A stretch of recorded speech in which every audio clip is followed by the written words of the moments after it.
زبیدہ نے 5000 دیے اور اس کے حوالے کر دیے، بہلول نے لے کر پھر دریا میں پھینک دیے۔ پھر زبیدہ کو تکلیف ہوئی، اس نے کہا یہ کیا کیا تم نے؟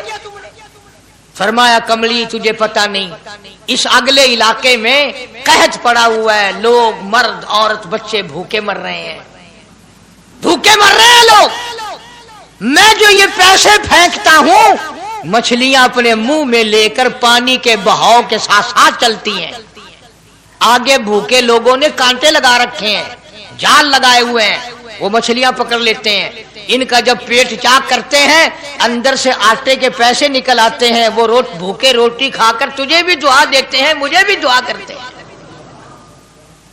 مخلوق کا بھلا منانا سب سے بڑی عبادت ہے۔ آج یہی چیز تو مسلمان سے چھوٹ گئی کہ وہ صرف اپنی پیٹ پرستی کرتا ہے، اپنی غرض پرستی کرتا ہے، اپنی نفس پرستی کرتا ہے، انسانیت کے مقام پر نہیں سوچتا کہ دوسرا بھی میرے جیسا انسان ہے، اس کے بھی پہلو میں دل ہے، اس کو بھی پیٹ لگا ہوا ہے، اس کے بھی بال بچے ہیں، اس کی اپنا سب کچھ سامنے ہے ہر آدمی۔ اس لیے قرآن کریم نے اعلان کر دیا کہ تم کلمہ پڑھ کے جنت کے ٹھیکیدار نہ بنو، جنت بڑی اوکھی ہے، جنت کی قیمت پوچھنی ہو بلال سے پوچھ کے آ، جنت کی قیمت زنیرہ سے پوچھ کے آ جس کی آنکھیں نکال دی گئی، ابو فقیہہ سے پوچھ کے آ جس کی پسلیاں توڑ دی گئی۔ اس لیے میں نے یہ عنوان عرض کر دیا کہ چھڑا کلمہ کافی نہیں، بلکہ کلمے والی زندگی بنانی پڑے گی، کلمے کے مطابق اپنے آپ کو چلانا پڑے گا، نماز آئے گی، روزہ آئے گا، زکوٰۃ آئے گی، حج آئے گا، شرک چھوڑنا پڑے گا، بدعت چھوڑنی پڑیں گی، لغویات اور بکواسات سے پرہیز کرنا پڑے گا، حرام کھانا نہیں چھوڑنا پڑے گا، حرام پینا چھوڑنا پڑے گا، حرام دیکھنے کی اجازت نہیں، حرام سننے کی اجازت نہیں، حرام پکڑنے کی اجازت نہیں۔ اس لیے اللہ تبارک و تعالیٰ قرآن کریم میں اعلان کرتے ہیں کہ میں بھی تو دیکھتا ہوں کہ کلمہ اس نے زبان کی نوک سے پڑھا یا دل سے پڑھا، اگر دل سے پڑھا تو یہ ساری چیزوں کی پرہیزگاری کرے گا، مانے گا، ہدایت یافتہ بن کر کے جائے گا۔ جس چیز سے پیار ہوتا ہے، جس چیز سے محبت ہوتی ہے، یا یوں کہو جس آدمی سے محبت ہوتی ہے اس کی ہر چیز سے پیار ہوتا ہے۔ یہ ممکن نہیں کہ ایک آدمی یہ کہے کہ تیری شکل سے تو مجھے پیار ہے پر تیری آنکھوں سے بڑی نفرت ہے، اس کے انگ انگ سے محبت ہوتی ہے، حتیٰ کہ اس کے کپڑوں سے بھی پیار ہوتا ہے، اس کی آل اولاد سے بھی انس اور محبت ہوتی ہے۔ وہ کہتے ہیں نا مکاں کو ہے زینت مکیں کے قدم سے، ظرف کی قیمت جو ہے وہ مظروف کی وجہ سے بنتی ہے۔ اب دنیا میں اسلام اور ایمان کی بنیاد یہی چیز بنے گی کہ جیسے کہ حضور کریم صلی اللہ علیہ وسلم کی ذات اقدس سے محبت ہے، پیار ہے، عظمت ہے، تعلق ہے، اسی طرح سے صحابہ کرام ہو یا نبی کا خاندان ہو یا نبی کا مکان ہو یا نبی کا لایا ہوا دین ہو، ہر چیز سے پیار ہونا چاہیے۔ یہ نہیں کہ حضور کریم صلی اللہ علیہ وسلم کی ذات اقدس سے تو محبت ہو، پیار ہو، تعلق ہو اور آپ کے نظام سے نفرت ہو، پھر مسلمانی نہیں۔ خاندان نبوت سے بھی پیار کرنا پڑے گا اور ہونا چاہیے۔ اسی لیے میری ایک بات دل کی تختی پہ لکھ کے لے جاؤ کہ ہمارے نبی کی بات بھی نرالی اور ہمارے نبی کی جماعت بھی نرالی، ہمارے نبی کی ذات بھی نرالی، شان بھی نرالی، شہر بھی نرالا، ملک بھی نرالا۔ کیا چیز عرض کر کے میں آپ کو سمجھاؤں؟ اللہ پاک کو کیا ضرورت پڑی تھی مکے مدینے کی گلیوں کی قسم کھانے کی؟ خدا کو شوق چڑھا کہ پتھروں کی قسم کھانا؟ فرمایا لا اقسم بہذا البلد، میرے محبوب جن گلیوں میں تیرے قدم لگے ہیں مجھ خدا کو ان گلیوں کی قسم، ان شہروں کی قسم، اس وطن کی قسم۔ انناس وہاں نہیں پیدا ہوتا، سیب وہاں نہیں پیدا ہوتا، انگور وہاں نہیں پیدا ہوتا، غلہ کھانے پینے کا سامان وہاں کچھ نہیں پیدا ہوتا، ہے پہاڑ اور پہاڑ بھی خشک، لیکن محبوب جہاں رہتا ہو اس کی ہر چیز سے پیار ہوتا ہے۔ یہ مثال دینی تو نہیں چاہیے، ویسے سمجھانے کے لیے کہتا ہوں۔ مجنو کو ایک اونٹ والا آدمی مل گیا، اس نے مجنو نے پوچھا کہ تو کہاں چلا ہے؟ تو مشہور تو تھا ہی، لوگ جانتے تھے کہ یہ مجنو نے کہا لیلا کے شہر چلاؤں کہ میرا سلام کہیو بہت بہت، کہ اچھی بات۔ آدھا میل وہ اونٹ والا چلا، پھر دوڑ کے بھاگ کے اسے رلا، کہنے لگا میرا پیغام یاد ہے؟ کہ ہاں یاد ہے، کہ زور زور سے سلام کہنا۔ آدھا میل، ایک میل پھر چلا وہ اونٹ والا، پھر دوڑ کے مل گیا، حتیٰ کہ اس شہر میں ہی پہنچ گیا جہاں اس نے جانا تھا۔ اونٹ والا کہنے لگا رے میرا سر کھاتے کھاتے تو نے یہ وقت کر دیا، تو خود ہی جا کے سلام کہہ لے، اب تو شہر وہی آ گیا، میں کیا کہوں گا۔ تو جب شہر کے اس علاقے میں گیا جہاں لیلا رہتی تھی تو گلی سے کتا نکلا، مجنوں نے بیٹھ کے کتے کے پاؤں چومنے شروع کر دیے، لوگ کہنے لگے پاگل ہے، گدھا ہے، دیوانہ ہے۔ مولانا روم فرماتے ہیں کہنے لگا پائے سگ بوسیدہ مجنو خلقش گفتہ اینچ بہود، پائے سگ بوسیدہ مجنو خلقش گفتہ اینچ بہود، گفت مجنو گاہے گاہے کوئے لیلا رفتہ بہود۔ لوگوں نے کہا پاگل کتے کے پاؤں چوم رہا ہے، تیری عقل ماری گئی۔ مجنو کہنے لگا پہلے اپنی آنکھوں کا تو علاج کرو، تمہیں کتا تو نظر آتا ہے، یہ نظر نہیں آتا، یہ آیا کس کی گلی سے ہے، نکلا کس کی گلی میں سے ہے۔ جب دل میں کوئی بات سما جائے پھر یہی حال بنا کرتا ہے۔ جنگل میں بیٹھا ہوا مجنو انگلی سے لکیریں نکال رہا تھا، کچھ لکھ رہا تھا اور دیکھ رہا تھا۔ کسی نے پوچھ لیا کیا کر رہا ہے یہاں جنگل میں بیٹھا ہوا؟ کہنے لگا گفت نقشے نام لیلا می رقم، گفت نقشے نام لیلا می رقم، خاطر خود را تسلی میں دہم۔ کہنے لگا لیلا کا نام لکھ لکھ کر دیکھتا ہوں، تسلی دیتا ہوں اپنے دل کو۔ عرض کرنے کا مقصد یہ کہ جب دل میں کسی کی بات سما جائے پھر اس کی شکل سے، پھر اس کے پیر کی خاک سے، ہر چیز سے محبت ہو جاتی ہے۔ تو مسلمان جب کلمہ پڑھتا ہے لا الہ الا اللہ محمد الرسول اللہ صلی اللہ تعالی علیہ وسلم، تو اللہ پاک نے جس نبی کی محبت دلوں میں ڈالی ہے اس کی ہر چیز سے پھر پیار ہونا چاہیے۔ اب جو جماعت نبی کے ساتھ ساری زندگی رہی ہو، آخری وقت تک جس جماعت نے سرکار دو عالم صلی اللہ علیہ وسلم کا ساتھ دیا ہو، وہ جماعت کتنی ممتاز ہوگی، وہ کتنی شان والی جماعت ہوگی کہ معمولی لوگ تو نہیں ہے، اور ان کی بڑی خصوصیات ہیں۔ مثلا ایک قافلہ چل رہا ہے، اور وہ قافلہ اور وہ لشکر بھی کتنا خوش قسمت ہوگا جس میں خود محمد عربی صلی اللہ علیہ وسلم موجود ہے۔ پانی ختم ہو گیا، گرمی تھی، شدت کی بڑی تکلیف ہوئی لوگوں کو بھی جانوروں کو بھی، تو صحابہ کرام نے مشورہ کیا اور اکٹھے ہو کر کے سرکار دو عالم صلی اللہ علیہ وسلم کے دربار عالیہ میں آئے کہ جی پانی نہیں ہے، جانوروں کو بڑی تکلیف ہے اور آدمیوں کو بڑی پیاس ہے، بڑی تکلیف ہے، آپ اللہ پاک سے دعا فرمائیں۔ جناب سرکار مدینہ صلی اللہ علیہ وسلم نے دعا فرمائی۔ آواز آئی میرے محبوب موسیٰ علیہ الصلوۃ والسلام نے بھی پانی مانگا تھا، میں نے ان کو پانی دیا۔ اس طریقے سے قرآن کہتا اضرب بعصاک الحجر، لکڑی پتھر میں مارو، انہوں نے پتھر میں آسا مارا، ہم نے فانفجرت من حسنتا عشرۃ عینا، ہم نے 12 چشمے جاری کر دیے تھے۔ موسیٰ علیہ السلام نے لکڑی ماری۔ او میرے نبی، آج میں اگر آپ سے بھی لکڑی لگواؤں، اسی طرح سے آپ کو بھی لکڑ پتھر میں مارنی پڑے، پھر کلیم میں اور حبیب میں کیا فرق ہوگا؟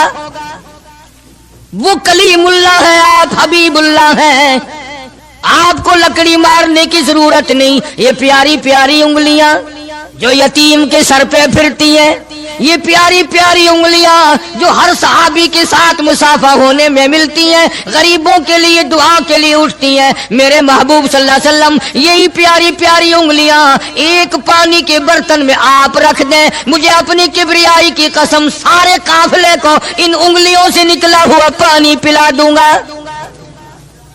چنانچہ آپ صلی اللہ علیہ وسلم نے ایک برتن میں انگلیاں رکھ دی، سارے جانوروں نے پانی پی لیا، سارے صحابہ کرام نے پانی پی لیا۔ اب میں نے عرض کر دیا ایک واقعہ اور آپ نے سن لیا، لیکن طے کو آپ نہیں پہنچے، اصل تو میں بھی نہیں پہنچ سکتا، میرا ادراک اتنا کہاں کہ پیغمبر کی باتوں کو میں 100% سمجھ سکوں، نہیں سمجھے۔ ارے پانی اور چیز ہے، دنیا سوڈے پیتی ہے، شربت پیتی ہے، جوس پیتے ہیں، طرح طرح کی چائے پیتے ہیں، دودھ پیتے ہیں، طرح طرح کے ملکوں کا پانی پیتے ہیں، سب جگہ ہر چیز پی ہوگی، ہزاروں مشروبات پیے ہوں گے، ہزاروں شربت پیے ہوں گے، ہزاروں قسم کے سکیش پیے ہوں گے، پر خدا کی قسم ابو بکر اور بلال اس جماعت کے جوان ہیں جنہوں نے حضور کی انگلیوں سے نکلا ہوا پانی پیا۔ یہ سعادت ہر ایک کو کیسے مل سکتی ہے؟ انہی لوگوں کو اللہ تبارک و تعالیٰ نے یہ مقام بخشا تھا کہ خداوند عالم نے ان کو اتنی بڑی عظمت عطا فرمائی۔ اور میں تو یہ کہا کرتا ہوں کہ صحابہ کرام کی نمازوں کو بھی ایک طرف رکھو، روزوں کو بھی ایک طرف رکھو، جہاد کو ایک طرف رکھو، ان کی فاقہ اور ان کا پیاسا مرنا اللہ کے راہ میں، ان ساری چیزوں کو ایک طرف رکھو۔ یہ بات ان کی کوئی کمی ہے کہ آنکھ بلال کی ہو اور امام الانبیاء کا چہرہ انور ہو؟ ہم تو ان لوگوں میں سے ہیں۔ ہمارے یہاں دارالعلوم دیوبند میں خزانے میں ایک چیز محفوظ ہے، 150 سال سے، 150-200 سال سے ایک چیز موجود ہے۔ سال بھر میں کبھی خاص موقع پر اس کا دیدار کرایا جاتا ہے، زیارت کرائی جاتی ہے۔ یہ میں صفائی نہیں دے رہا، کئی لوگ کہتے ہوں گے جی دیوبندیوں کی صفائی دیتا ہے، بلکہ میں اپنا عقیدہ اور اپنے بزرگوں کا پروگرام بتاتا ہوں کہ ایسے تھے لوگ۔ دارالعلوم دیوبند کے خزانے میں ایک رومال ہے، وہ رومال وہ ہے جس رومال میں تقریباً 200 برس محمد عربی صلی اللہ علیہ وسلم کا استعمال کردہ پہنا ہوا جبہ مبارک لپٹا رہا۔ یعنی یہ رومال حضور صلی اللہ علیہ وسلم کا استعمال کردہ نہیں، آپ ان کے ہاتھ نے، آپ کے چہرے انور نے یا آپ کے بدن مبارک کے کسی حصے نے اس رومال کو استعمال نہیں کیا، اور نہ کوئی غلط بیانی ہوئی، بلکہ یہ ثابت ہے کہ اس رومال میں حضور صلی اللہ علیہ وسلم کا جبہ مبارک جو تھا وہ 200 برس تک لپٹا رہا۔ حضرت مولانا محمد قاسم صاحب نانوتوی رحمت اللہ علیہ نے اس رومال کو سونے کی ڈبیا میں رکھا ہوا ہے، اور اس رومال کی سارے اللہ والے زیارت کرتے ہیں کہ یہ سرکار مدینہ صلی اللہ علیہ وسلم کے کپڑے کو لگا ہے، خود آپ کے جسم کو بھی نہیں، آپ کے کپڑے کو لگا ہے۔ جو لوگ حضور کے کپڑے کو لگے ہوئے کپڑے کی بھی عزت کرتے ہو، ان کے اندر حضور کی محبت کتنی ہوگی؟ وہ سونے کی ڈبیا میں موجود ہے، اور کبھی کبھی اس کا خاص موقع پر اہتمام کے ساتھ اس کی زیارت کرائی جاتی ہے۔ نام پتہ بتانے کی مجھے اجازت نہیں ہے۔ یہاں پاکستان میں ایک جگہ ہے، وہاں پر حضور کریم صلی اللہ علیہ وسلم کی ریش مبارک، آپ کی داڑھی مبارک کا ایک بال سونے کی ڈبیا کے اندر اور ڈبیا اور پھر اس میں بڑا کچھ عطر وغیرہ اس میں وہ سنبھال کے رکھا ہوا ہے، اور ایک بال مبارک میں سے 2-3 شاخیں اور نکلی ہوئی ہیں۔ میں یہ عرض کر رہا تھا کہ جو لوگ آپ کے نالین مبارک کی بھی عزت کرتے ہوں، ان کے خود اپنے دلوں میں کتنی محبت اور عظمت ہوگی۔ حدیث پاک کی ایک کتاب ہے جامع ترمذی، عربی مدارس میں پڑھائی جاتی ہے۔ اس کتاب میں سرکار مدینہ صلی اللہ علیہ وسلم کا حلیہ نقشہ موجود ہے۔ تمہارے دل میں تو کبھی یہ محبت بھی نہ اٹھی کہ کم سے کم ہم کبھی کتابوں میں حالات میں سنے تو صحیح، آپ کی شکل مبارک کس طرح کی تھی، رنگ مبارک کیسا تھا، انگلیاں مبارک کیسی تھی، چہرہ انور کیسا تھا، کتابوں میں سب کچھ موجود ہے۔ تم عادی بن گئے دوڑے سننے کے، غلط باتیں سننے کے، اصل بات رہی گئی۔ تو میں بتانا یہ چاہتا ہوں کہ جامع ترمذی کتاب جو ہے حدیث پاک کی، اس میں آپ صلی اللہ علیہ وسلم کی چپل مبارک کا نقشہ ہے، آپ کی نالین مبارک کا نقشہ ہے، یعنی سرکار دو عالم صلی اللہ علیہ وسلم کی جوتی مبارک کا نقشہ ہے۔ اب وہ ہے اس زمانے کی بالکل سادہ چپل ہے، پہاڑی قسم کی۔ تو میرے بزرگوں کا اور میرے اکابر کا، علماء دیوبند کا یہ عقیدہ ہے کہ اگر کوئی آنکھوں سے وہ نقشہ دیکھ لے، توجہ کرنا، اور دل میں یہ خیال لائے ہیں یہ بھی کوئی جتی ہے، باٹا والے اتنی اچھی بناتے ہیں، سروس والوں کی اتنی چپلیں اچھی ہیں، فلانے ملک کی اتنی اچھی ہیں، امریکہ میں یوں بنتی ہیں، ہمارے یہاں کمپنیاں یوں بناتی ہے، یہ تو کوئی خاص چپل نہیں۔ ہمارے بزرگوں نے لکھا ہے جس کے دل میں اتنی سی بات آئی، ایمان چلا گیا، ایمان نہیں رہے گا، اس لیے کہ اس ذات کی نالین مبارک کی عزت بھی فرض ہے۔ آئی بات سمجھ میں؟ یعنی کس قدر عظمت ہے، کس قدر محبت ہے، اور کس قدر تعلق ہے محمد عربی صلی اللہ علیہ وسلم کی ذات سے ان لوگوں کو۔ مولانا رشید احمد صاحب گنگوہی رحمت اللہ علیہ رمضان المبارک میں مدینے پاک سے مرید کھجوریں لا کے دے دیتے، تو آپ مریدین کو کھجوریں تقسیم فرماتے اور فرماتے گٹھلیاں مجھے واپس کر دو، کھجوریں کھا کر گٹھلیاں واپس دے دو۔ حضرت کیا کرتے؟ ان گٹھلیوں کو اکٹھا کر کے ہاون دستے میں کوٹ کر صفوف بنا کر رکھ لیتے، اور رمضان شریف میں جس پانی سے روزہ افطار کرتے وہ گٹھلیوں والا صفوف اس میں ملا کر پیتے کہ یہ میرے آقا کے شہر کی گٹھلیاں ہیں۔ کتنی بڑی عزت ہے. اس زمانے میں بجلیاں نہیں ہوتی تھی، چراغ جلتے تھے حضور کریم صلی اللہ علیہ وسلم کے گنبد خضرا پہ، جہاں ہر وقت اللہ کی رحمتیں برستی ہیں. اللہ ہر ایک کو زیارت نصیب فرمائے. 24 گھنٹے فرشتے سلام پڑھ رہے ہیں، صلات پڑھ رہے ہیں، درود پاک پڑھ رہے ہیں، چاروں طرف سے رحمت ہی رحمت برس رہی ہے. تو زیتون تیل جلتا تھا.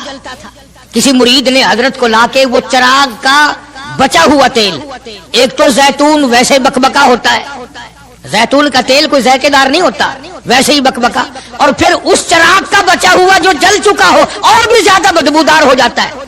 لیکن مولانا رشید احمد گنگوہی رحمت اللہ علیہ کو جب کسی نے لا کے دیا تو حضرت نے وہ بچا ہوا چراغ کا تیل کھڑے ہو کے پیا. تو کسی نے پوچھا حضرت یہ کیوں؟ فرمایا تجھے کیا معلوم ہے یہ اس چراغ کا بچا ہوا تیل ہے جو کالی کملی والے صلی اللہ علیہ وسلم کے روضہ اقدس پہ جل رہا تھا. مولانا محمد قاسم صاحب نانوتوی رحمت اللہ علیہ کو کسی نے مدینے پاک سے رومال لا کے دیا. آپ اس کو چومنے لگے، آنکھوں سے لگانے لگے. تو کسی نے کہا حضرت کیا چوم رہے ہو؟ یہ تو اٹلی کا بنا ہوا رومال ہے، مدینے میں رومال تھوڑے ہی بنتے ہیں. یہ تو اٹلی کا فلاں ملک کا بنا ہوا، جرمن کا بنا ہوا رومال ہے، آپ چوم رہے ہیں اس کو؟ یہ مدینے میں تھوڑی فیکٹری کوئی رومالوں کی کارخانہ ہے. فرمایا نہیں ٹھیک ہے مجھے بھی پتا ہے بنایا جرمن والوں نے ہے، بنا اٹلی میں ہے، لیکن یہ بات تو دیکھ میں تو اس لیے چوم رہا ہوں کہ مدینے کی ہوا اس کو لگی ہے، مدینہ منورہ کی اس کو ہوا لگ گئی ہے، اس لیے میں محبت میں چوم رہا ہوں. عرض کرنے کا مقصد یہ کہ ان لوگوں کے دلوں میں پیار ہوتا ہے تو پیار کے اظہار کے طریقے ہوتے ہیں. محبت کبھی نہیں چھپی رہا کرتی. مولانا محمد قاسم صاحب نانوتوی رحمت اللہ علیہ جب مدینے پاک پہنچے کئی میل ادھر کوئی جوتا اتار دیا، رات کا وقت تھا، پیر زخمی ہو رہے ہیں، سواری خالی چل رہی ہے. کسی نے عرض کیا حضرت سواری پہ سوار ہو جاؤ، پاؤں زخمی ہو رہے ہیں. فرمایا مدینہ میرے آقا کا شہر ہے، سواری پہ چڑھ کر داخل ہوتے ہوئے مدینے پاک میں شرم آتی ہے. مدینے جیسے شہر میں سواری پہ چڑھ کر داخل ہوں. چنانچہ جتنے دنوں مدینے پاک میں رہے جوتا نہیں استعمال کیا، جوتا نہیں پہنا مدینے پاک میں رہتے ہوئے مولانا محمد قاسم نانوتوی رحمت اللہ علیہ نے. تو شاگردوں نے پوچھا حضرت پتھریلا علاقہ ہے، ٹھوکریں لگتی ہیں، آپ ایسا نہ کریں. فرمایا بھائی ڈر لگتا ہے کہیں میرا جوتے والا پیر اس جگہ پر نہ پڑ جائے جہاں میرے آقا حضرت محمد الرسول اللہ صلی اللہ تعالی علیہ وسلم کے قدم مبارک لگا. اتنی عظمت، اتنا پیار، اتنا ادب. امام مالک رحمت اللہ علیہ نے ساری عمر مدینے پاک میں گزاری، لیکن میں ذمہ داری سے کہتا ہوں 3 میل کے اندر اندر امام مالک نے کبھی پیشاب پخانہ نہیں کیا. مدینے شہر میں امام مالک نے کبھی پیشاب پخانہ نہیں کیا. فرماتے تھے میرے آقا کا شہر ہے مجھے شرم آتی ہے. اس کا نام عظمت ہے، اس کا نام محبت ہے. 2 غزلیں گا لینا یا 2-4 شعر پڑھ لینا اور نہ نماز پڑھنا، نہ روزے رکھنا، نہ قرآن کی تلاوت کرنا، نہ درود شریف کا ورد کرنا اور نہ صحابہ کرام کا ذکر خیر کرنا، یہ محبت کا معیار تمہیں بتایا کس نے ہے؟ تمہیں شکلوں سے پتہ نہیں چلتا کہ یہ حضور کریم صلی اللہ علیہ وسلم کا محبت کرنے والا یا نہیں کرنے والا؟ کیسے محبت کا معیار اپنا سکتے ہیں وہ لوگ چرس پینے والے، فیم کھانے والے، بھنگ پینے والے، کتوں سے ہر وقت کھیلنے والے؟ وہ کبھی آقا دو عالم صلی اللہ علیہ وسلم کے خادم ہو ہی نہیں سکتے.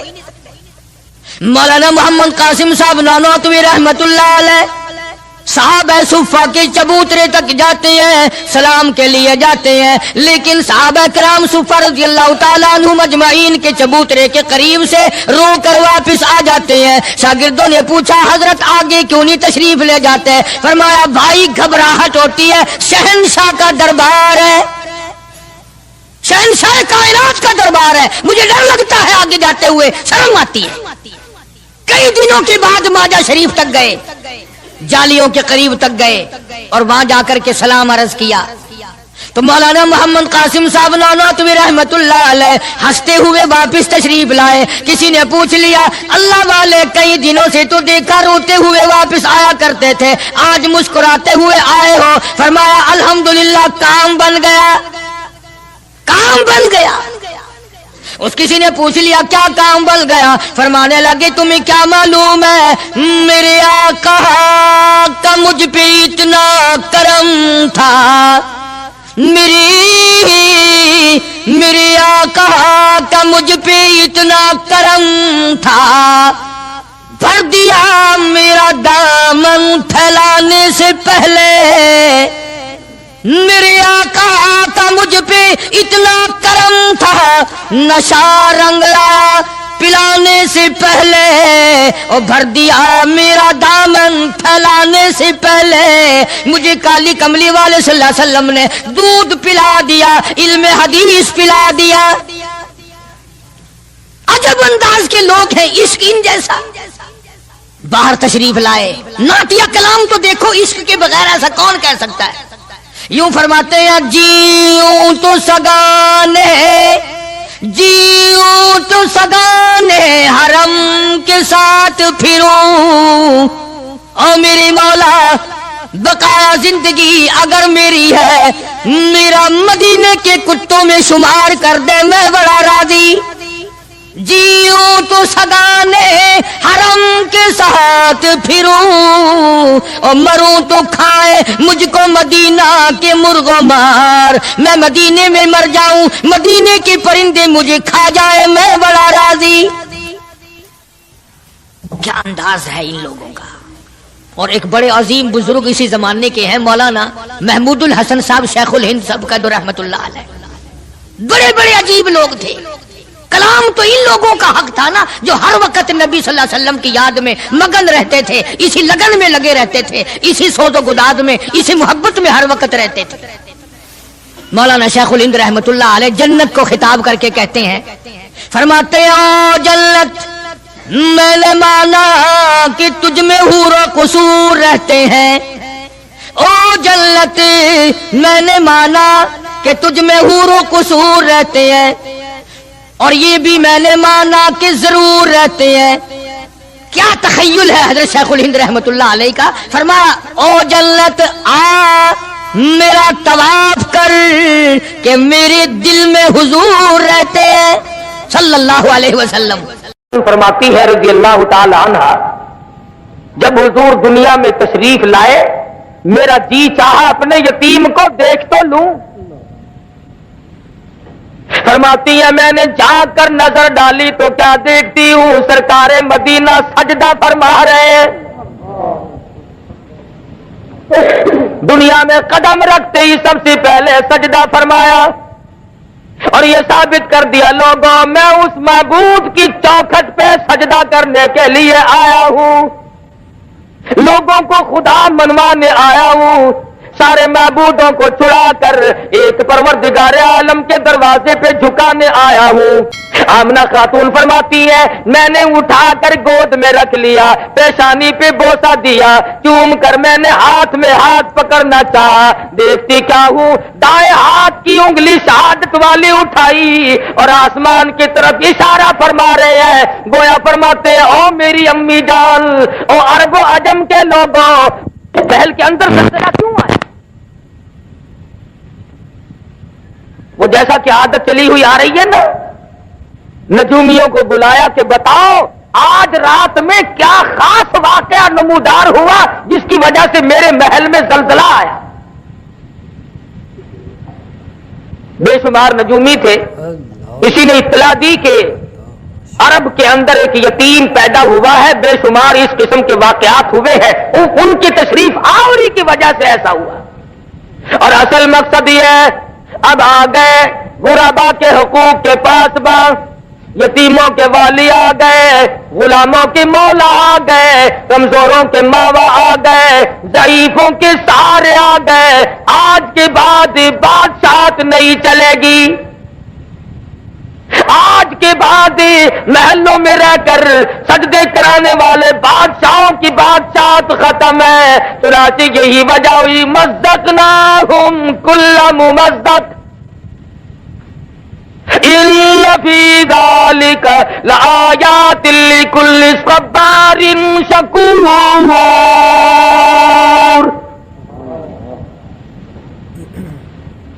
بادشاہوں کے ایوانوں میں زلزلے آ گئے، کالی کملی والے کے دنیا میں قدم رکھتے۔ ملک فارس کے اندر ہزاروں سال سے جو آگ روشن ہے، اسی رات میں خود بخود بجھ گئی۔ ہم لوگ تلاش میں ہیں، جستجو میں ہیں، تلاش کرتے پھرتے ہیں، اس کا سبب کیا بنا؟ پتا چلا وہ آگ کی پوجا کرنے والوں آ گئے محمد عربی صلی اللہ علیہ وسلم، آج کے بعد آگ کی پوجا نہیں ہوگی، ہزاروں سال سے جلنے والی آگ خود بخود بند ہو گئی، دریا خشک ہو گیا، جس پانی کی حضور کے زمانے سے پہلے لوگ عبادت کیا کرتے تھے۔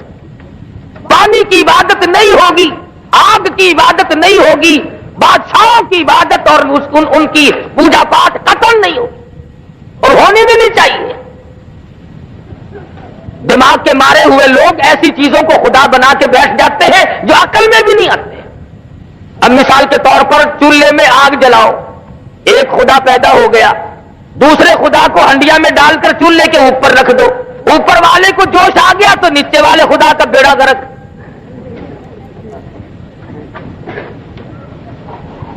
کوئی پانی کو خدا، کوئی آگ کو خدا، کوئی بادشاہ کو خدا، کوئی لکڑی کو خدا، کوئی پیپل اور بڑ کو خدا مانتا تھا۔ حضور اکرم صلی اللہ علیہ وسلم کی تشریف آوری سے ثابت ہو گیا کہ اب یہ تگ و دو نہیں چلے گی، یہ سارے معاملات ختم ہیں۔ مائی حلیمہ کہتی ہیں مجھے لوگوں نے بچہ نہ دیا، میرے پاس اپنا بچہ تھا، لوگ سمجھتے تھے اپنے بچے کو کھلاوے پلاوے گی، ہمارے والے کو بھوکا مارے گی۔ بالآخر آمنہ کے در پہ آئی اور کہنے لگی آمنہ اپنے یتیم کی زیارت تو کرا دے۔ لکھا سید آمنہ خاتون نے جب سفید چادر اپنے ہاتھ سے اٹھائی، چاند جیسی صورت نظر آئی، حلیمہ کی آنکھیں چندیا گئی، کہنے لگی مجھے اپنے کبریا کی قسم میری آنکھوں نے آج تک اتنا حسین بچہ دیکھا نہیں۔ حلیمہ کہتی ہے میں نے بھی ہزاروں بچے دیکھے، آمنہ فرماتی ہے میں نے بھی سینکڑوں ہزاروں بال بچوں کو دیکھا مگر اتنا جمیل کوئی نہیں۔ آواز آتی ہے، جبریل کہتے ہیں او آمنہ او حلیمہ تم تو عرب میں رہتی ہو، مکے کے علاقے کو جانتی ہو، میں مشرق میں پھرتا ہوں، مغرب کا چکر لگاتا ہوں، شمال کو دیکھتا ہوں، جنوب کو میں نے دیکھا ہوا ہے، اور میں نے ساری دنیا کی گردش کی ہے۔ آفاق اگر دیدم بسیار خوبا دیدم لیکن تو چیزیں دیگری، میں نے سارے جہان کا چکر لگا لیا ہے، اور جبریل کہتے رب اکبر کی قسم میری آنکھوں نے اتنا حسین دیکھا کوئی نہیں۔ اللہ پاک کی طرف سے آواز آتی ہے جبریل تم دیکھتے تو تب جب میں نے ایسا حسین کوئی پیدا کیا ہو، اب تو بنایا کرو گے، شاید اور بھی ایسے جمیل آ جائے، احسن آ جائے، خوبصورت آ جائے۔ فرمایا نہیں نہیں، رخ مصطفیٰ ہے وہ آئینہ، اب اس جیسا دوسرا آئینہ نہ ہمارے چشم خیال میں اور نہ دکان آئینہ ساز میں۔ فرمایا میرے پاس بھی اب ایسا حسین کوئی نہیں، جس سانچے میں نے کالی کملی والے کی صورت کو ڈالا ہے وہ سانچا ہی توڑ دیا۔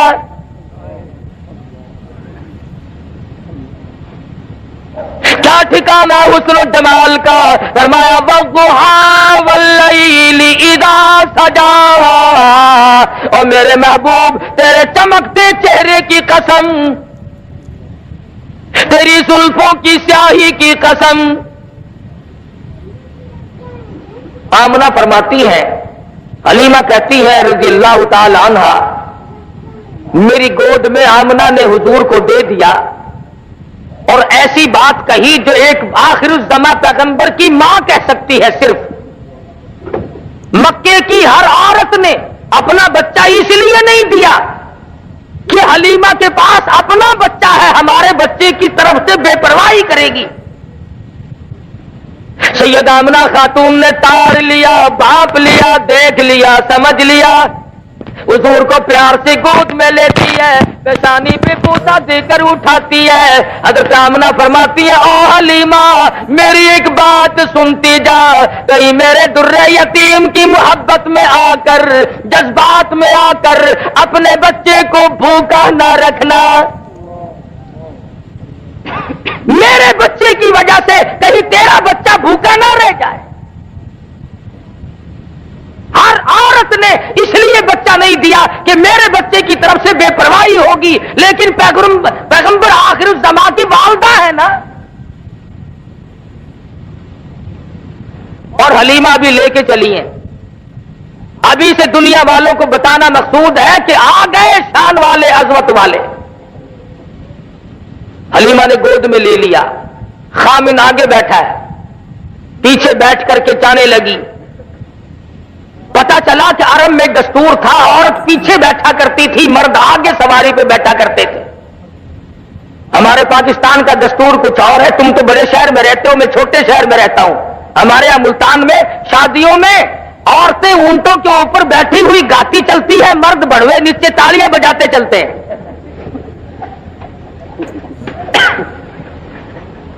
الٹا دستور جو عرب کے بگڑے ہوئے معاشرے میں بھی نہیں تھا. حلیمہ پیچھے بیٹھی ہے, حلیمہ کا خامن سواری کے اوپر آگے بیٹھا ہے. اٹھاتے ہیں اونٹنی کو, اٹھتی نہیں, چلاتے ہیں چلتی نہیں. اللہ میاں نے اونٹنی کو القا کر دیا, خبردار میرے محبوب کی طرف پیٹھ کیے بیٹھا ہے. شاباش.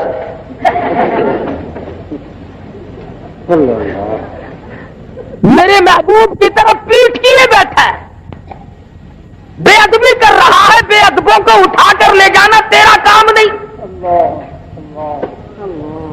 پیغمبر کی عمر شریف 3 دن کی ہے, اس دن اگر کسی نے پیٹھ کر دی تو اونٹنی اٹھا کر نہیں لے جاتی. اور جو 14ویں صدی میں آ کر کے نبی کے دین میں ملاوٹ کرے نمک پاروں کی, وہ کیسے کام چلے گا؟ جتنا ہو سکتا ہے اتنا ہی ملانے کی کوشش کی جا رہی ہے. اور بالآخر بات یہاں لے آتے ہیں کہ صاحب اس میں حرج کیا ہے؟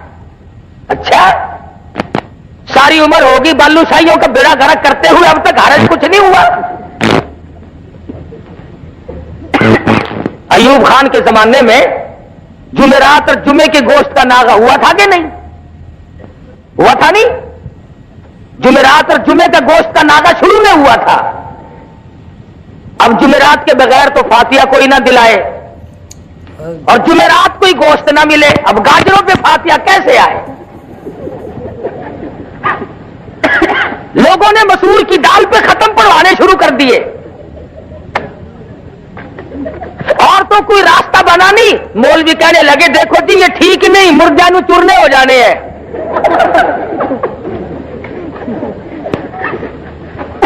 بڑی دھاڑ دھاڑ ہوئی, یعنی جمعرات کو گوشت کھولو, مر گئے ساگ پہ ختم پڑتے پڑتے.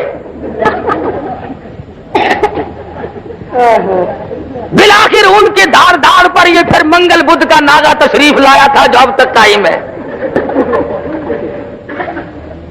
تو کیا کرے؟ شادیوں میں تو ہم مولویوں کو تم بلاؤ نا, اور مرنے کے بعد ہم تمہیں رگڑا نہ چڑھائیں تو پھر کھائیں کب؟ یقین کرو ہم تو تم بیمار ہو جاتے ہو پوچھنے کے لیے اس نیت سے نہیں آتے کہ اللہ کرے خیر ہو, رستے میں دعا مانگتے آتے خدا کرے کانڈا نکل چکا ہو.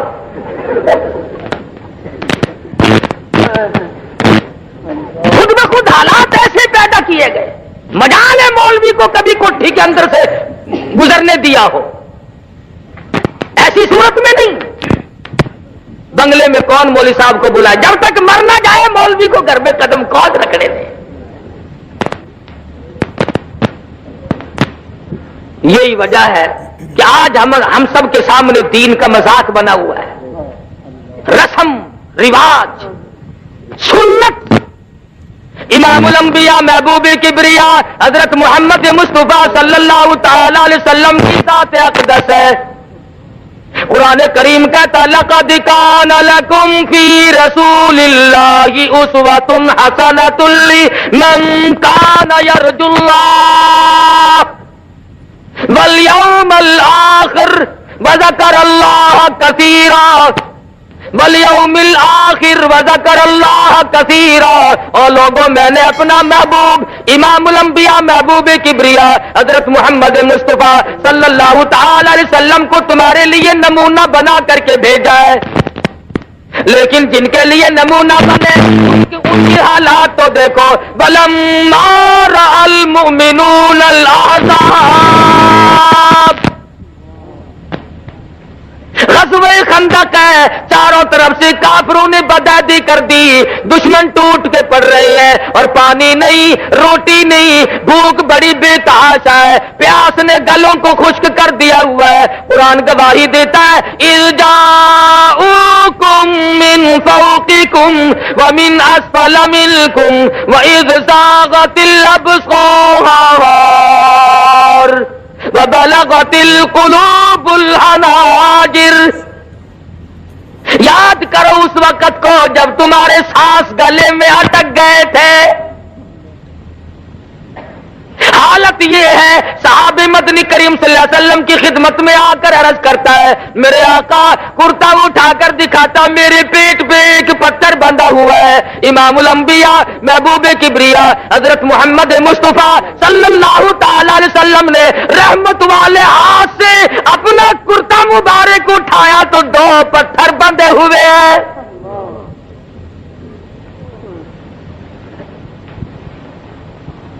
چاروں طرف سے مشکلات ہیں، پریشانیاں ہیں، لیکن اس وقت بھی ایمان دیکھو. قالوا هذا ما وعدنا اللہ وصدق اللہ ورسولہ وما زادهم الا ایمانا وتسلیما. بجائے پریشانیوں میں ڈھیلا پڑنے کے، کچھ کچا ہونے کے، صحابہ کرام کی گواہی قرآن کریم دیتا مضبوط ایمان بنتا چلا گیا. اس پریشانی کے عالم میں بھی قدم نہیں گھبرائے. بالآخر غزوہ خندق میں کافروں کا ایک بہادر مدنی کریم صلی اللہ علیہ وسلم کی فوج کے ہاتھوں، صحابہ کرام کے ہاتھوں مارا گیا. انہوں نے کہا جی آپ ہمارے بہادر کی لاش دے دیں، 10,000 روپے ہم سے لے لیں، 10,000 روپے ہم سے لے لیں. ان کے پاس روٹی نہیں، ریشن نہیں، اسلحہ نہیں، پانی نہیں، ضرورت ہے پیسے کی. مدنی کریم کی فوج بھوکی ہے، پیاسی ہے، درختوں کے پتے بھی نصیب نہیں. 3 دن گزر گئے، مدنی کریم کے غلاموں نے پانی آنکھوں سے نہیں دیکھا. ایسے وقت میں جب کہ ضرورت تھی کہنا چاہیے تھا کہ ہم تو جی 20,000 لیں گے، لیکن سرکار مدینہ صلی اللہ علیہ وسلم نے فرمایا جاؤ تم اپنے بہادر کی لاش یوں ہی مفت ہمارے پاس سے لے جاؤ. اور لوگوں یاد رکھو ہم مردوں کی قیمت کھانے والے نہیں، ہم مردوں کی ہم نہ ہوئے اس وقت. ہم ہوتے ضرور کہتے چلو جی بہت ہی نہیں کھاواں گے تو تھوڑی تھوڑی صحیح، کچھ تو راہ بنا ہی لیتے نا. کون مار کھائے، کس نے نظام مصطفیٰ صلی اللہ علیہ وسلم کے لیے دکھ اٹھائے؟ کیا شیخ الہند کی قبر سے پوچھو، مولانا مدنی کی قبر سے پوچھو، مولانا ابوالکلام آزاد مرحوم کی قبر سے پوچھو، رشید احمد گنگوہی کی قبر سے جا کے پوچھو، لاہوری کی قبر سے جا کے پوچھو کہ تمہارا کتنا وقت اور کتنی محنت تمہاری دین و اسلام کے لیے تمہیں اس دنیا میں کرنی پڑے گی.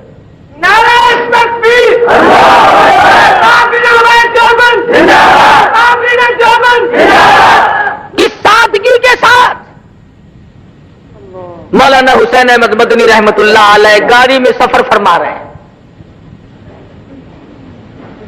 ہندو مسلمان اکٹھے رہتے تھے، ملک تھا ہندوستان. ہندو جب پیشاب وغیرہ کے لیے گیا تو کسی نے لیٹرین کو گندا کر رکھا تھا، بڑبڑاتا ہوا باہر نکل آیا. مولانا اٹھے اور لوٹا لیا اور اس کو جا کر کے صاف کر دیا. وہ مولانا کو قطن نہیں جانتا. فرمایا کہ آپ چلے جائے, آپ وہاں جانا چاہتے ہیں. وہ گیا, بڑا حیران کہ یہ کون آدمی ہے, مشرع ہے, بزرگ معلوم ہوتا ہے, نیک آدمی معلوم ہوتا ہے, لیکن اس نے میرے لیے اتنا دکھ اٹھایا. واپس آ کر کے کہنے لگا مولانا آپ کا نام کیا ہے؟ فرمایا لوگ مجھے حسین احمد کہتے ہیں.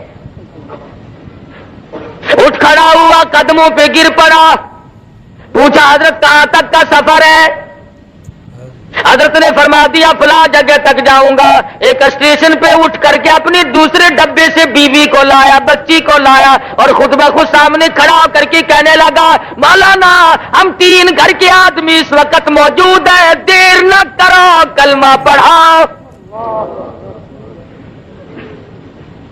جس نبی کے غلاموں کے یہ اخلاقی حالات ہے, خود نبی کا کیا حال ہوگا. اور دوسرے چند دنوں کے بعد گھر کے 12 آدمی لے کے آیا اور مولانا کے ہاتھ پہ مسلمان بن گیا. علامہ انور شاہ کشمیری سب کہہ دو رحمت لیا, ہندو ٹکٹ دینے والا تھا, ادھر ٹکٹ دیا, پچھلے دروازے سے دوڑ کے باہر آیا اور کہنے لگا مولانا میں نے آپ کو ریل کا ٹکٹ دے دیا, آپ مجھے جنت کا ٹکٹ دے دیں. پوچھا کیوں, کیا بات؟ کہنے لگا آپ کی شکل دیکھ کر مجھے یہ خیال آیا جو خدا اتنے حسین انسان بنا سکتا ہے وہ خود کتنا حسین ہوگا. میرے بزرگوں نے, اکابر نے سنت نبی کریم صلی اللہ علیہ وسلم کی اتباع کی تو کافروں کو مسلمان بنایا. خواجہ غلام حسن لالسن کروڑ والے رحمت اللہ علیہ نہر کے پل پہ بیٹھے ہیں, ایک کراڑ آ گیا, کہنے لگا مولوی جی کروڑ کا رستہ کیڑا ہے؟ فرمایا کروڑ دا راہ دسا یا توڑ دا راہ دسا؟ کروڑ دا دسیے یا توڑ دا؟ آخر لگا مولوی جی جیویں مرضی آوے. فرمایا پر لا الہ الا اللہ محمد الرسول اللہ صلی اللہ علیہ وسلم. ان حضرات نے سیرت کی قدر کی. تو میں عرض کر رہا تھا کہ سیدہ حلیمہ رضی اللہ تعالیٰ عنہ محبوب دو عالم صلی اللہ علیہ وسلم کو گود میں لیے بیٹھی ہے, اونٹنی اٹھا کے لے کے نہیں چلتی. کہنے لگی کہ بختوں والا بچہ معلوم ہوتا ہے, آپ اس کو گود میں لے لیں. حلیمہ کی خامد نے کالی کملی والے صلی اللہ علیہ وسلم کو گود میں لے لیا. اونٹنی خود بخود کھڑی ہو گئی اور اٹھ کھڑی ہوئی, چل پڑی, چلی نہیں دوڑ پڑی, بک برق رفتار بن گئی. 2 دن, ایک دن پہلے کی چلی ہوئی سواریاں جب ان کے پاس سے سپر میل کی طرح سے گزرنے لگی, وہ آواز دے کر کہتی آؤ حلیمہ سواری کس سے بدل کے لائی ہو؟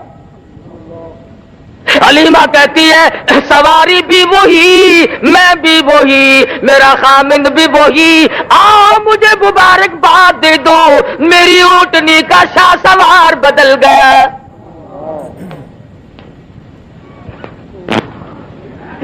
گھر میں لے جاتی ہے, کہنے لگی اپنے خامند کو بکری کے نیچے ذرا دیکھو ایک آدھ دھار دودھ کی مل جائے, اپنے معصوم کو پلاؤں گی. ایک برتن لیا, دوسرا لیا, تیسرا لیا, حلیمہ کے گھر کے برتن ختم ہو گئے اور بکری کے نیچے کا دودھ ختم نہیں ہوا. کیوں؟ جہاں نظر نہیں پڑی وہاں ہے رات آج تک, وہاں سحر ہوئی, جہاں جہاں گزر گئے, جہاں قدم ٹکایا وہاں اللہ کی رحمتیں آ گئی. قحط کے زمانے میں دودھ بے تحاشا بکری کے نیچے اللہ پاک نے پیدا فرما دیا. معجزات ہے سرکار مدینہ صلی اللہ علیہ وسلم کی. اللہ غنی. حلیمہ فرماتی ہے میں وہی محبت میں آ کر کبھی کبھی دوسری طرف کا دودھ, اپنے بچے والے حصے کا دودھ بھی مدنی کریم صلی اللہ علیہ وسلم کو پلانا چاہتی. حلیمہ کہتی ہے مجھے رب اکبر کی قسم اس طرف کے حصے کو کبھی بھی محمد عربی صلی اللہ علیہ وسلم نے منہ نہیں لگایا. دوسرے کا حق کھا کر اللہ کی توحید کیسے بیان ہوگی؟ اللہ کا قرآن کیسے سنایا جا سکے گا؟ اللہ میاں نے اس دہن مبارک کو, چہرے انور کو پاک رکھا. چند دن کی عمر ہے, تعلیم ہو رہی ہے امت کو کہ حلال کھانا حرام نہ کھانا. دوسروں کے حق نہ کھاؤ، ہر ممکن طریقے سے کوشش کرو چاہے تھوڑا ملے مگر حلال مل جائے۔ آج سب سے بڑی چشم پوشی جو ہم نے کی وہ اس طرف سے کی، عورت کبھی نہیں پوچھتی خامن سے کہ تمہاری تنخواہ تو 500 روپیہ ہے اور یہ 3000 10,000 روپیہ تم لائے کہاں سے ہو، بس پوچھے گی تو اتنا پوچھے گی، میرے خیال میں کوئی اللہ کا فضل ہو گیا ساڈے اتے۔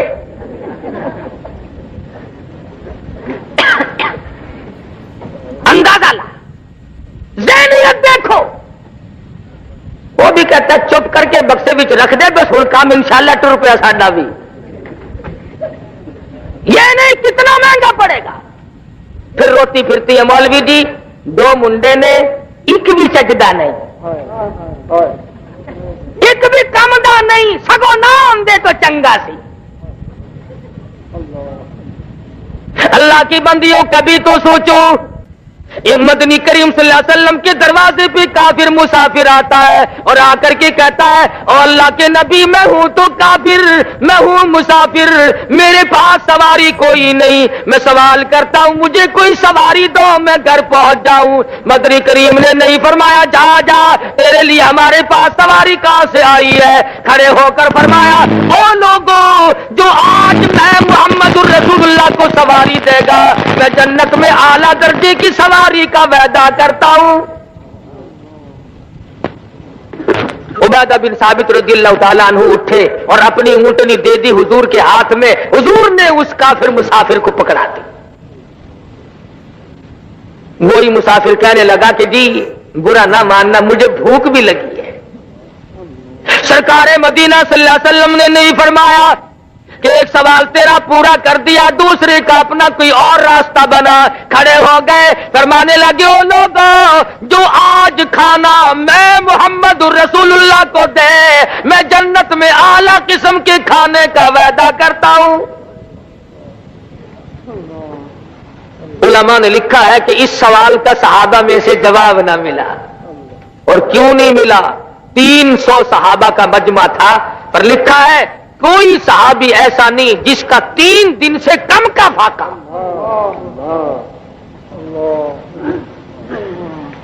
سلمان فارسی اٹھے فرمانے لگے آؤ میری ساتھ، میں تجھے ایسے دروازے پہ لے کے چلوں گا جہاں سے کچھ نہ کچھ ملے گا۔ ساتھ لیا خاتون جنت فاطمہ الزہرا رضی اللہ تعالیٰ عنہا کے دروازے پہ لے کے گیا، جا کے آواز دی یا اہل بیت رسول اللہ انطعموا فی سبیل اللہ، اللہ والی مسافر بھوکا اس کے لیے کھانا چاہیے۔ اندر سے آواز آئی ذرا حسنین کریمین کے چہرے کو دیکھو، ان کی شکلوں کو دیکھو، آج 4 دن کے فاقے نے نبی کے نواسوں کی شکلیں بگاڑ دی۔ حالات ایسے، اور جب واپس ہونے لگا مسافر تو آواز آئی سلمان میری چادر لے جاؤ، یہودی کے پاس جا کے گروی رکھو اور بدلے میں غلہ لے آؤ، پیس پکا کر کھلا کے بھیجوں گی، فاطمہ کے دروازے سے بھوکا کوئی نہ جائے۔ اپنا 4 دن کا فاقہ ہے۔ تو یہ حضرات بھی تو دنیا میں زندگی گزار کے گئے، اور آج ہم ہیں ہزاروں مشکلات آتی ہیں، ان تمام کے لیے آسانی اور ان کا حل دنیا کے اندر تلاش کرتے ہیں، اللہ کی ذات سے نہیں مانگتے۔ مانگنا چھوڑ دیا لوگوں نے، عورتوں نے بھی مردوں نے بھی، ایسا معلوم ہوتا کہ خدا کو ریٹائر کر دیا۔ اللہ میاں فرماتے ہیں او میرے نبی جب آپ نے مردوں کی قیمت نہیں لینی، میں ان بھوکے پیاسوں کو لڑتا ہوا تڑپتا ہوا برابر دیکھ رہا ہوں۔ اللہ میاں کا دریائے کرم جوش میں آیا اور آواز دی او میرے محبوب اب فرشتے نہیں لڑیں گے، اب جن نہیں لڑیں گے، اب کسی مخلوق کو کافروں کے مقابلے میں نہیں لاؤں گا۔ کیا بات ہے، آپ نے ایسی بات کہہ ڈالی ہے۔ فرمایا وقف اللہ وقف اللہ المؤمنین القتال وکان اللہ قویا عزیزا. اب ان کافروں سے میں خدا خود لڑوں گا، میں خدا خود ان سے نپٹوں گا. صحابہ کرام رضوان اللہ تعالی علیہ مجمعین کی عجیب زندگی. جہاد کا موقع ہے، تیاری فرما رہے ہیں مدنی کریم صلی اللہ علیہ وسلم. کوئی اسلحہ، کوئی تیر، کوئی تلوار، کوئی ستو، کوئی کھجور، کوئی کپڑا لا کر پیش کر رہے ہیں. حضرت عرفہ رضی اللہ تعالیٰ عنہ آئی ہے، حضور کے قریب آ کے بیٹھ کے رونے لگ گئی. سرکار اٹھے، تشریف لائے، فرمایا کیوں، کیا بات ہے؟ اندازہ لگاؤ اس قسم کے لوگ کہاں پیدا ہوں گے. عرض کرنے لگی میرے آقا جنگ کی تیاری ہو رہی ہے، جہاد فی سبیل اللہ کا اعلان ہو چکا ہے، میں نے بھی سن لیا. میں نے بڑی جستجو کی، میرے گھر میں داؤں نہیں، یہ میرے سال کا دودھ پیتا بچہ ہے، میں اسے لے آئی ہوں، اسے قبول فرماؤ. حضور نے فرمایا بھائی یہ کیا کرے گا؟ عرض کرنے لگی میرے آقا جب میدان جہاد گرم ہو جائے اور کافر آپ کی طرف تیر چلانے لگے، میرے بچے کو ڈال کے طور پر آگے کر دینا، میرے بچے کا سینہ ہوگا، آپ کی طرف آنے والے تیر لگیں گے اور کالی کملی والے میرا کلیجہ ٹھرے گا. ایمان دیکھیے، پیش کرتی ہے اور رو کے کہتی ہے میرے آقا بیوہ کا نذرانہ رد نہ فرما. اس کا نام ہے ایمان، اس کا نام ہے کالی کملی والے کی نگاہ و نبوت نے جن کو رنگ دیا وہ یوں مستحکم بنے. ارے یہ بھی تو سیرت ہے. جس آنکھ مبارک نے اللہ تبارک و تعالیٰ کا دیدار کیا، جس آنکھ نے عرش معلیٰ کو دیکھا، جس آنکھ نے سدرۃ المنتہا کو دیکھا، جس آنکھ نے بیت المعمور کو دیکھا، جس چشم مبارک نے پہلے دوسرے تیسرے چوتھے پانچویں چھٹے ساتویں آسمان کو دیکھا، سب جگہ رہنے والے مقربین فرشتوں کو دیکھا، ہزاروں مرتبہ جبریل امین کو دیکھا، اسرافیل کو دیکھا، نظام فلک کو دیکھا، نظام شمس کو دیکھا، نظام قمری کو دیکھا، نظام نجومی کو دیکھا، سارے جہان کو دیکھا، خدا کی ذات کو دیکھا. اور لوگوں اس آنکھ کے اوپر کے حصے میں پیشانی میں تیر لگا، اس آنکھ کے اوپر سے لہو بہ رہا ہے. یہ بھی تو سیرت ہے نبی کی. جبل احد ہے، غار کے دروازے پہ حضور بیٹھے ہیں اور صحابہ کرام چاروں طرف مجمع ہے، خون رس رہا ہے، لہو بہ رہا ہے. صحابہ کی آنکھوں سے آنسو جاری ہیں، میرے آقا کیا کریں؟ عورتیں مرد اپنی جان سے کروڑ سا زیادہ، لکھوں کا زیادہ مدنی کریم صلی اللہ علیہ وسلم کی ذات اقدس کو سمجھتے تھے. اسی لیے آج ہمیں انہی کے لائے ہوئے ایمان اور اسلام اور قرآن کو سب سے زیادہ عزیز سمجھنا چاہیے. ایمان کی عالم تر دنیا کی چیزوں سے ہر شے سے افضل اور اعلیٰ سمجھے. لیکن یہ تو کوئی سمجھنے والی بات نہیں کہ آدمی خود بخود اس کے اندر رکھنا اندازی کرنے کی کوشش کرے. اگر میں کوئی کام نہیں کر سکتا تو کرنے والے کو بھی تو نہ کہوں کہ تم ایسا کیوں کر رہے ہو. ہمارے یہاں تو یہ کچھ مثالیں بن گئی کہ نہ خود چلنا اور نہ چلنے دینا، راستے کو خراب کرنا. نہیں اللہ تبارک و تعالیٰ نے فضل فرما دیا. سرکار مدینہ صلی اللہ علیہ وسلم کا نظام دنیا میں غالب اور جاری ساری ہو کے رہے گا، کوئی نہیں روک سکتا. کبھی کبھی یہ لوگ کہا کرتے ہیں نا، وہ جی دیکھو یہ مولوی جلسہ تو بہ کے کہیں نے فلانا پھڑیا گیا، فلانا جیل چ گیا، فلانے نو اے ہویا. یہ کوئی چنگی گل ہے؟ سانو دیکھو آج تک کدے کسی نے پھڑیا ہی نہیں. اچھا تانوں کدے نہیں پھڑیا؟ کہ نہیں جی ساڈے بوہے تے کدی پولیس آئی ہی نہیں. آوے کیویں؟ کہتا دین لئی دکھ آ چل دینے جڑے قوم وچ بندے نے دلیر ہوندے دین لئی دکھ او چل دینے جڑے قوم وچ بندے نے دلیر ہوندے کون پوچھدا کاواں تے گدڑاں نو کدی پنجرے باز تے شیر ہوندے پکڑنے جوگی صورت ہو تو کوئی پکڑے یہاں جب موقع پڑتا ہے تو لوگ ہمیں نہیں چھوڑتے جب بھی موقع آیا تحریک نظام مصطفیٰ صلی اللہ علیہ وسلم کے درمیان میں ایک مرتبہ چلتے جلوس میں سے مجھے پکڑ لیا مجھے کہنے لگا مولوی چل سیدھا تھانے میں جلوس تو ذرا فٹ پاتھ پہ کھلا ہو کے نیت بن لی اگر کی کردا میں کہ نفل رہندے میرے بڑے کون جو کسی کام کے ہی نہ ہو پنجرے میں شیر آئے گا کہتا دین لئی دکھ آ چل دینے جڑے قوم وچ بندے نے دلیر ہوندے جیل جاوے شیخ الہند جیل جاوے گا حسین احمد مدنی جاؤ قاہرہ کی جیل سے پوچھو مالٹے کی جیل سے پوچھو تمہاری کوٹڑیوں کو اللہ کے قرآن سے کس نے آباد کیا تھا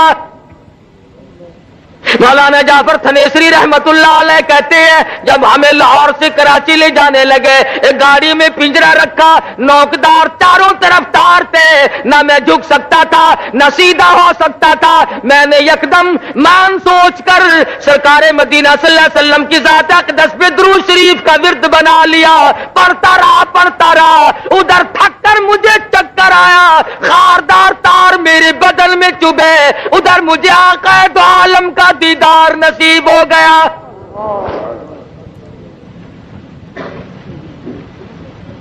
تو کہتا دین لئی دکھ آ چل دینے جڑے قوم وچ بندے نے دلیر ہوندے کون پوچھدا کاواں تے گدڑاں نو کدی پنجرے باز تے شیر ہوندے اٹا بوتیاں اسی نو پیندیاں نے جیڑی بیری دے نال نے بیر ہوندے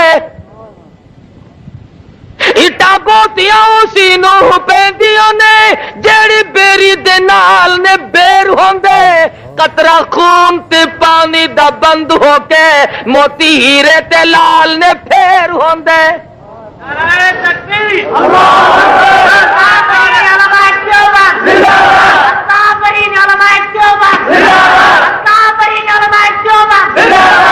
ان حضرات نے صحبتیں اٹھائیں تکلیف جھیلی اور پچھتائے کبھی نہیں پشیمان کبھی نہیں ہوئے کہ ایسا ہمارے ساتھ کیوں بن گیا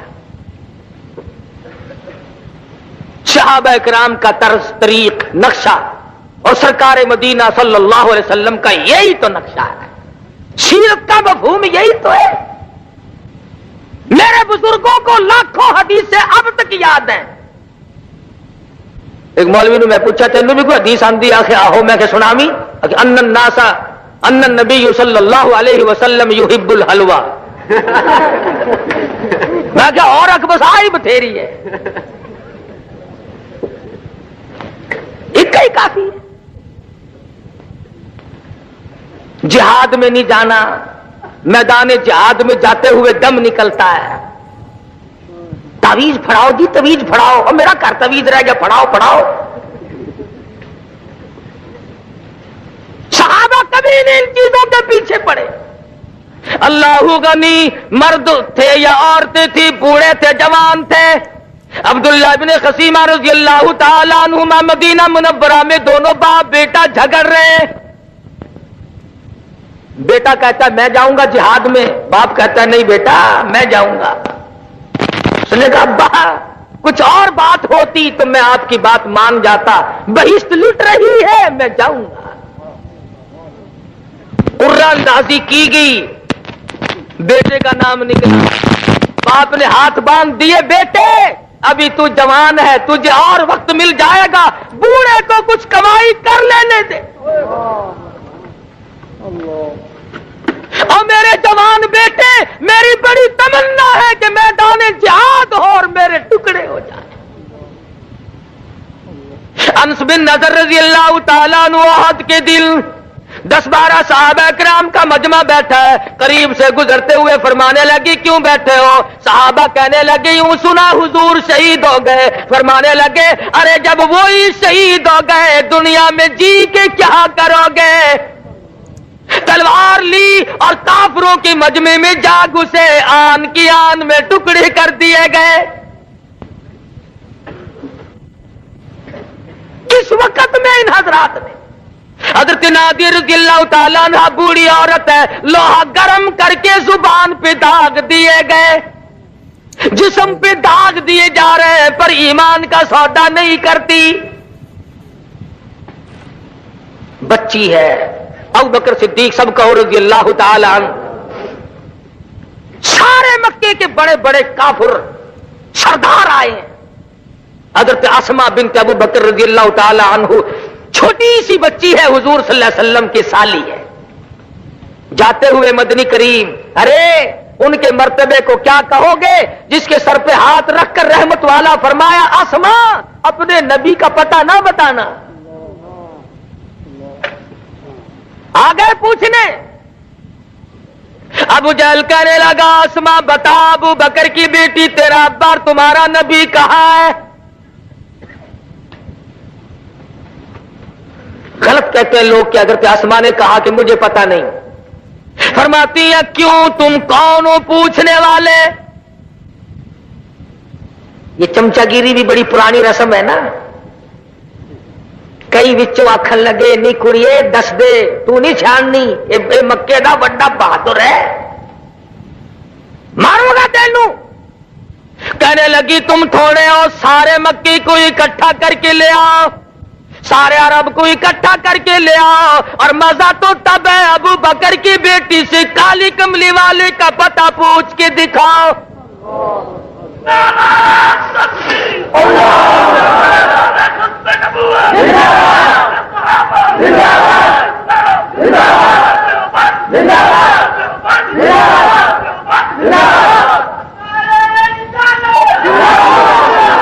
نہیں دکھا سکتے تم، میرے نہیں مجھ سے پوچھ سکتے۔ اور لکھا ہے کہ ابو جہل نے حضرت اسماء رضی اللہ تعالیٰ عنہ کے سر کے بال پکڑ کر گھما کر پتھر میں دے کے مارا، ادھر پیشانی میں پتھر کی نوک لگی، ادھر خون کی دھار دور جا کے پڑی، ادھر کہتی آ لوگو غلط ہے تمہارا خیال، میری جان کا قیمہ تو بنایا جا سکتا ہے پر تم پتہ نہیں پوچھ سکتے۔ اور قربان جاؤں 3 میل کی غار ثور کی چڑھائی کو طے کرتی ہوئی حضرت اسماء جب حضور اکرم صلی اللہ علیہ وسلم کے لیے کھانا لے کے گئی، رحمت دو عالم کی نظر پڑی، فرمایا اسماء چوٹ کیسے آئی؟ یہ منہ تیرا سوج کیسے گیا؟ خاموش ہے، یوں ہی ہو گیا۔ فرمایا نہیں نہیں، بچی کی آنکھوں میں آنسو آ گیا، میرے آقا آپ کا پتہ پوچھتے تھے، میں نے بتایا نہیں، انہوں نے مجھے گھما کے پتھر میں دے کے مارا۔ رحمت دو عالم صلی اللہ علیہ وسلم کی آنکھوں میں آنسو آ گئے، فرمانے لگے او میرے پروردگار ابو بکر کے گھرانے پہ کرم فرما، جنہوں نے میری خیر خواہی کے لیے اس معصوم بچی نے بھی اپنے منہ پہ تماچے کھائے۔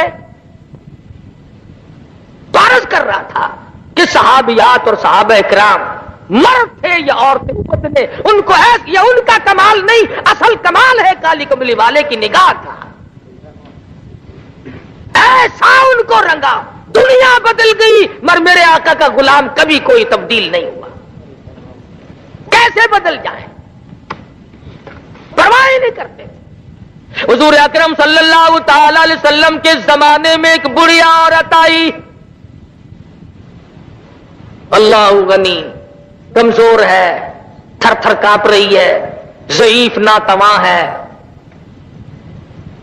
عرض کرنے لگی میرے آقا میرا بھی جی چاہتا ہے کہ مجھ سے اب جوانی جتنی نیکیاں کمائی نہیں جاتی، میرا جی چاہتا ہے کہ میں اس سے بھی زیادہ کماؤں. کیوں؟